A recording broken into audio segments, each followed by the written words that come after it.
For this month's independent reading, I read 100 Years of Solitude by Gabriel Garcia Marquez. I read this book because my friend Caroline Sarpy recommended it to me, and I trust her judgment when it comes to books.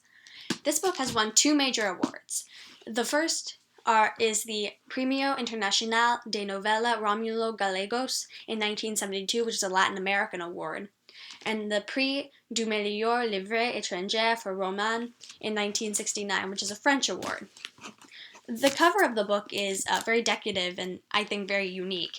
The birds shown on the cover, here and here, are a symbol of Latin American culture where the story is set. The boat in the center is actually a reference to a boat that Jose Arcadio Buendia comes across on his way to discover Macondo, the main town in the story.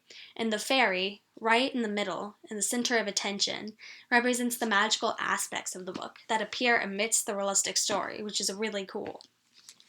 The genre of 100 Years of Solitude is magic realism, which means that it's mostly realistic, but it has some fantastical or magical parts to it that you wouldn't be expecting normally. As a brief summary, the novel traces the chronicle of the Buendia family over a century, beginning sometime in the early 19th century. The novel's time span covers the family's rise and fall from the foundation of Macondo, the main town, by the patriarch Jose Arcadio Buendia until the death of the last member of the Buendia line. It begins with Macondo being founded, and Jose Arcadio Buendia is certain that it will flourish and that it will become, as he calls it, a city of glass. The settlers become so much of the town's pre-human nature that they suffer a psychocultural condition in which they are not modern men, but they aren't savages either. They're simply uniquely different, or suspended in time almost.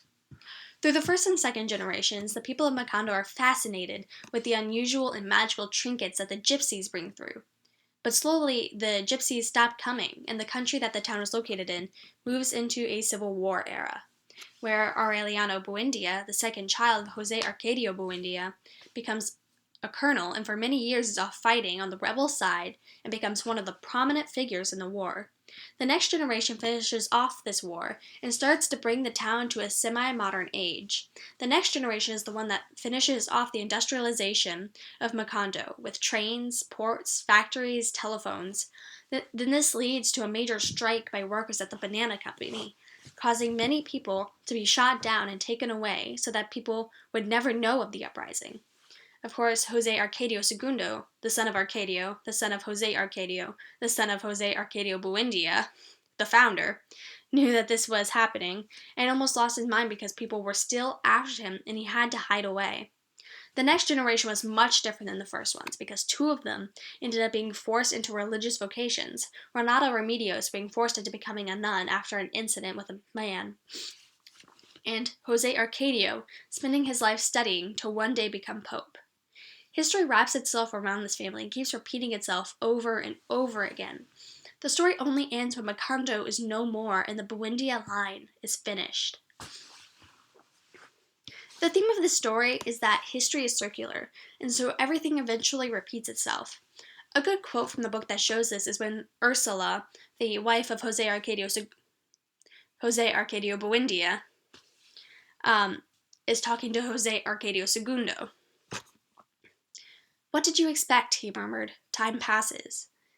"That's how it goes," Ursula said, "but not so much." When she said it, she realized that she was giving the same reply that Colonel Aureliano Buendia had given in his death cell.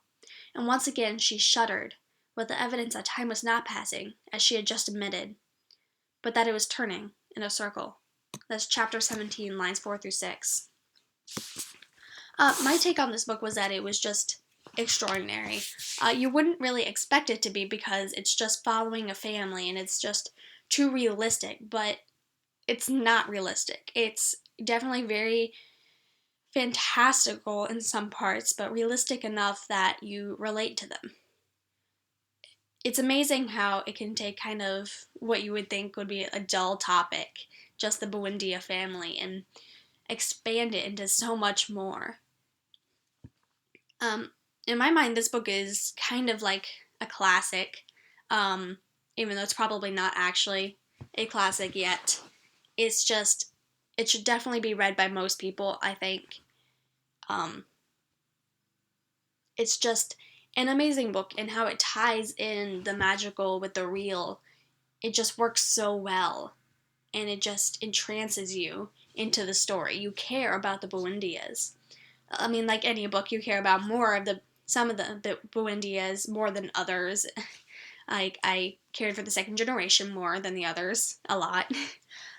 Especially Colonel Aureliano Buendia. He was my favorite, but everyone has their favorites. Um, but it's just a really amazing book, and I just loved just following this family through their lives and just seeing their ups and their downs. It was very relatable. I think that's what I liked about it. I would recommend this book to most people as long as they like um, kind of heavy books. It was very difficult to get into because the phrasing and the wording is kind of deep. But as you get into it, it doesn't really loosen up, but your mind becomes used to it, and you kind of just flow with the story almost. Um, I also wouldn't recommend this to anyone below the age of 14 or 15 or 16, probably, but um, because it does have some interesting scenes that may not be good for younger readers. Um, but for the most part, if you think you're mature enough and you like to read heavy, dense stuff that gets you really into the story, then I would definitely recommend this book. It's amazing. I think most people should read it. Again, it's 100 Years of Solitude by Gabriel Garcia Marquez. And thank you to Sarpy for recommending this book to me. Thanks. Goodbye.